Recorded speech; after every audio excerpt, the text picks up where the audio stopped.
Hey, so before this video starts, I just wanted to give a quick heads up that this is going to be very minimally edited. I've got a few videos working on at the minute which are taking up more or less all of my time, and I wanted to get this video out before the 21st just so I could share some thoughts. So this is more a piece to put on in the background and listen to, I suppose, than it is to actually watch. Again, the editing here is just going to be very minimal. But regardless, enjoy.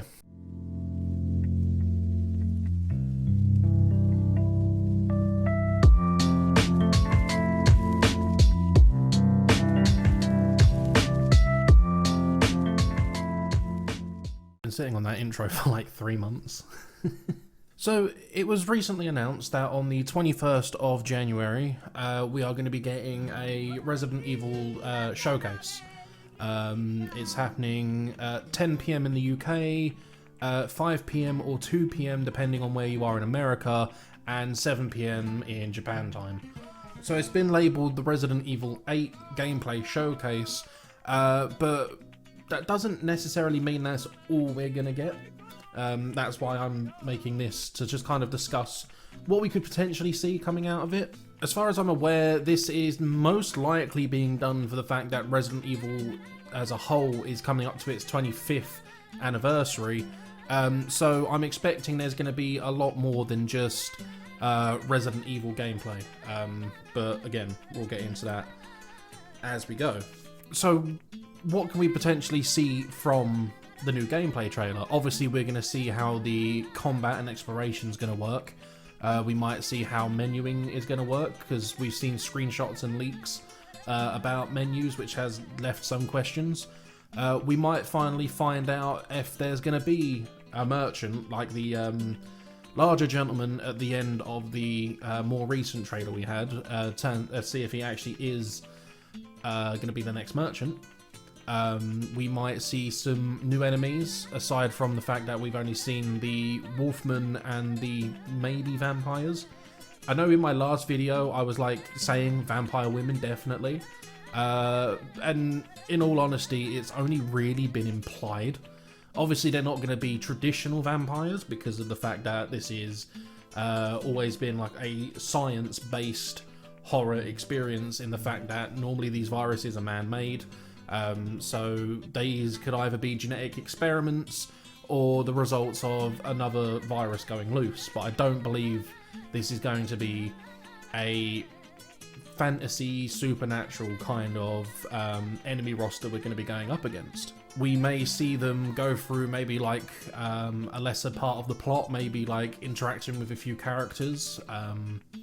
Again, we'll just have to wait and see. They could literally show us anything, and I think everyone would be happy. Well, for the most part anyway. You're always going to get the naysayers regardless of what they show. I mean, especially when it came out. I don't know if this was 100% confirmed as well. Apparently when they first showed the trailer, it was running on a PS5, and that choppy frame rate was apparently that choppy frame rate was a result of the PlayStation 5 hardware not being able to keep up with it.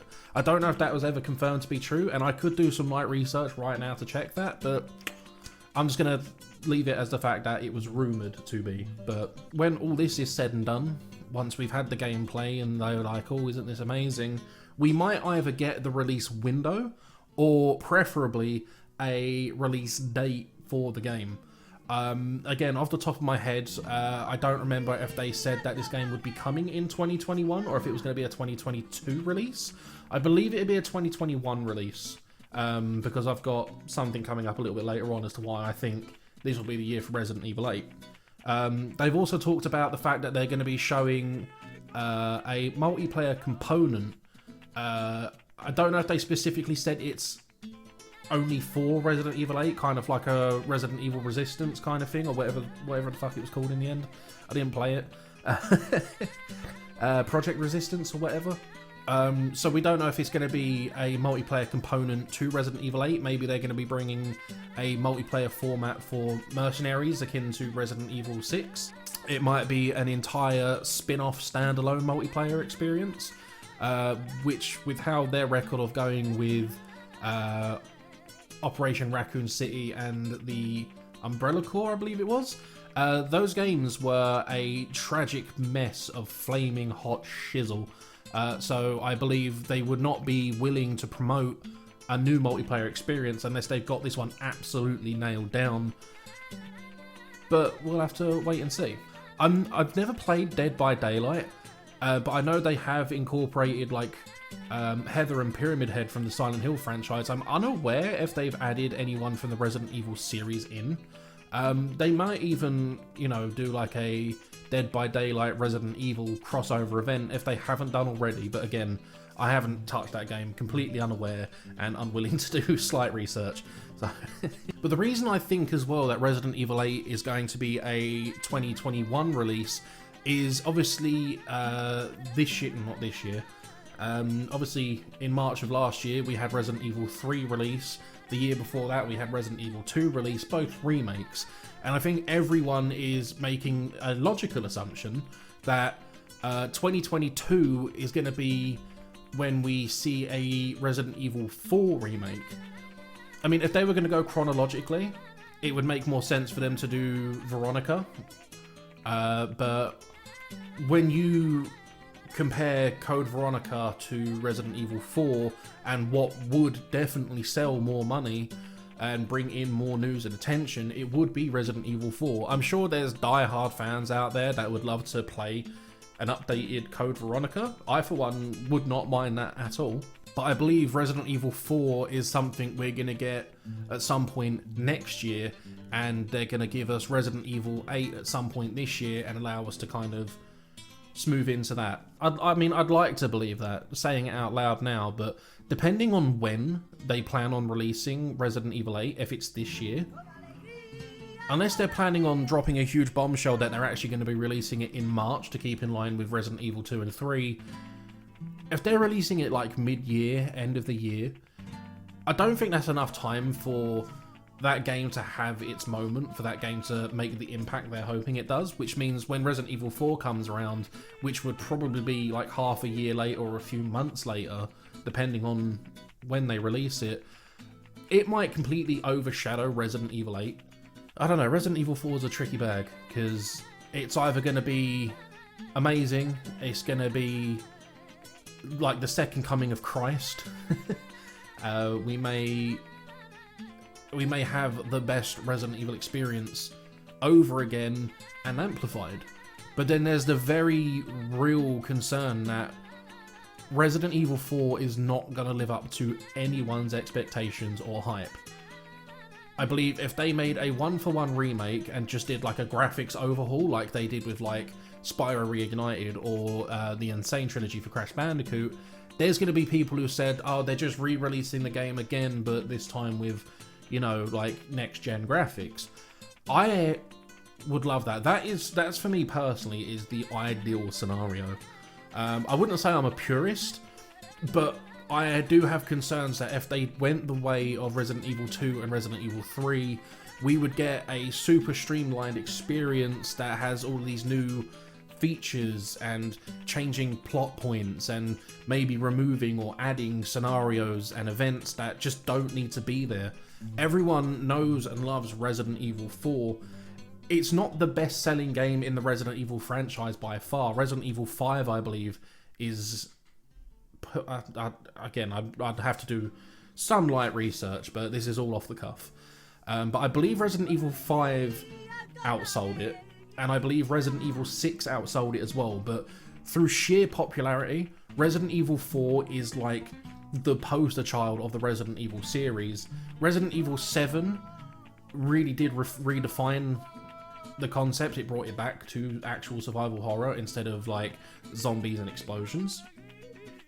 And then Resident Evil 2 brought it right back by modernising it, giving it some quality of life improvements. But if Resident Evil 4 went that way, it's going to be a good or a bad thing. It's either going to deliver and make a huge majority of the fan base happy, or it's going to just piss everyone off.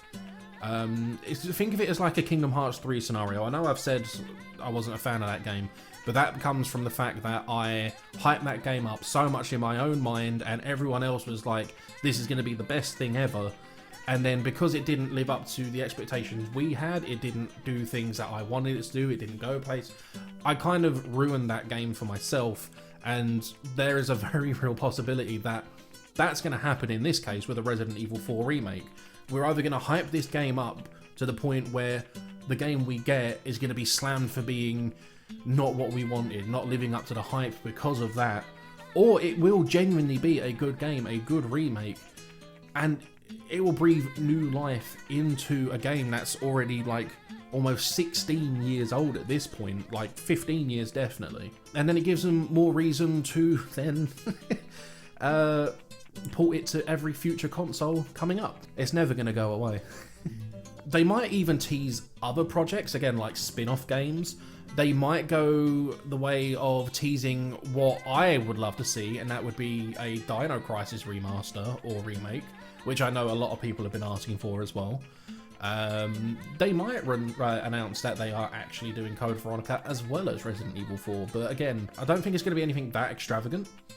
I think we'll probably just get some gameplay, a few teases, and the part I'm going to talk about now. We may even get some news in regards to the TV series they're doing, Infinite Darkness, which just looks fucking incredible, I'm not going to lie. And the TV series, which I know a lot of people are concerned with, considering that there's been controversy around the casting for the movie reboot. I know some people are not happy with some of the castings. For me, I'd say they're like 90% there. Some of the casting they've got Neil McDonough for William Birkin, which, yeah, no, 100%. I can see he's done Unhinged, he's done like Mad Men before, so that's actually a pretty good choice. Lily Gao as Ada Wong. I think, like, looks-wise, facially, she looks the part. She could pull it off. I don't know anything about her acting chops. I don't know if she is a good or renowned actor, but from what I've seen when Googling her, she could fit the bill quite nicely. And then you've got, and I'm going to butcher this, and I'm sorry, Kaya Scodelario. I know her from Skins, and she is playing Claire Redfield. Sorry, I was about to call her Jill. And yeah, I think she's a really good cast. She's got like a similar face to the Resident Evil 2 remake Claire, and her overall demeanor is similar to Resident Evil 2 Claire, which is good because this movie is meant to be set over the nights of the Raccoon City outbreak. So keeping her like as a younger version of Claire, it was a good shout. The only one I have a problem with, and this is going to rub a certain group of people up the wrong way, and it's probably not going to bother the rest of you, but the only person I genuinely had some of an issue with is casting Tom Hopper as Albert Wesker. Albert Wesker is an older man with specific facial features. He's not huge and muscular and buff. I mean, when he gets his shirt off in Resident Evil 5, he's got some form about him, but he's not this like tall, hulking, like he's not that. And while I know Tom Hopper is an amazing actor and he could pull it off, it's not going to be as bad as what's his face was from the actual live action movies Wesker, because that, woof. But I'm cautiously pessimistic, not optimistic, because I would like to be proven wrong. But I do think maybe someone we could have as a replacement, again, like acting chops and look. This is mostly like based on looks, because I'm that shallow and that's what I care about more. But we could have had someone like Michael Fassbender. He is of the older variety of actors. He's got a facial structure which could put... He's got like that smug look. He can pull off a smug look really well. I mean, you think of him with like hair slicked back in that like sick trench coat and the glasses. I think he could do it. And the same for, what's his face? He's from The Boys. He plays Homelander. Anthony Starr. I think he would also be a really good... Because he's got the physique as well. I mean, unless that's like a bodysuit that he wears. But he's got like the whole demeanor about him as well. I think he would probably have been the best choice personally. But I know there's people who would disagree with that completely, and that's fine. The controversial part, as stupid as it sounds about the casting for the movie, comes from the fact that Leon and Jill are being portrayed by people of colour.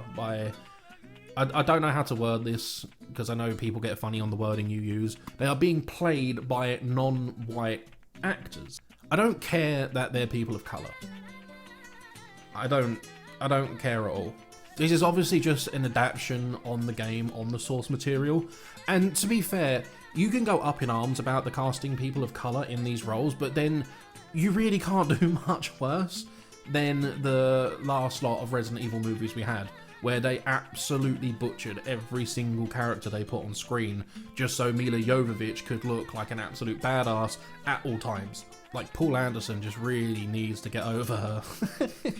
But I believe that when they did the casting, they obviously saw something in Avon Jogia and Hannah John Kamen. I hope I pronounced that right. Kamen? Either way. They obviously saw something in them that was like, yes, these are the people we need to play these roles. So I have some trust that the casting directors, the director, and the actors at least know what they're doing and will able to portray their roles spot on. I don't have any worries that they can't do that. Again, the issue that people are bringing up for no reason is the skin color. It's silly. This is where I'm cautiously optimistic. I don't care their ethnicity. I just care if they could portray the characters properly. One other actor, like one other role that I really feel shouldn't be overlooked as well is the fact that they've got Robbie Amell as Chris Redfield. Which, looking at his face, he does look like the younger Chris. He looks like the Resident Evil 1, like the Arclay Mountain Chris. Which, I believe that's, well, I don't believe, that's obviously what they're going to be going with, because this isn't going to be like Code Veronica Chris flying jets. This isn't going to be Resident Evil 5 Chris, who is just a meat mountain. I know not everyone in the movie has been cast or has been officially announced, so there will be some interest to see who's playing, like Kendo, for example, or Marvin Branner. At the very least, I don't believe they've been officially cast. I don't know if they're actually going to be in the movie or not. But I'm cautiously optimistic for the majority of the cast. No shade to Tom Hopper. Again, he could do this. Again, it's another... They obviously saw something in him that was like, yes, you can do this character. So overall, cautiously optimistic for the movie. And again, for the cast, because I don't believe they're going to be reusing the same cast for the TV series. Infinite Darkness, I am very excited for. And I am very excited overall to see what Capcom does in this showcase on the 21st. If you've got any thoughts or opinions on what you'd like to see from the showcase, what games you'd like to see remastered, even your thoughts about the cast, because again, this is an unnecessarily controversial topic, but it's a discussion worth having. There's always two sides to an argument. There's those for, those against. So let's sound off in the comments and see who stands where and for why. But thank you all so much for watching. I will see you in the next video.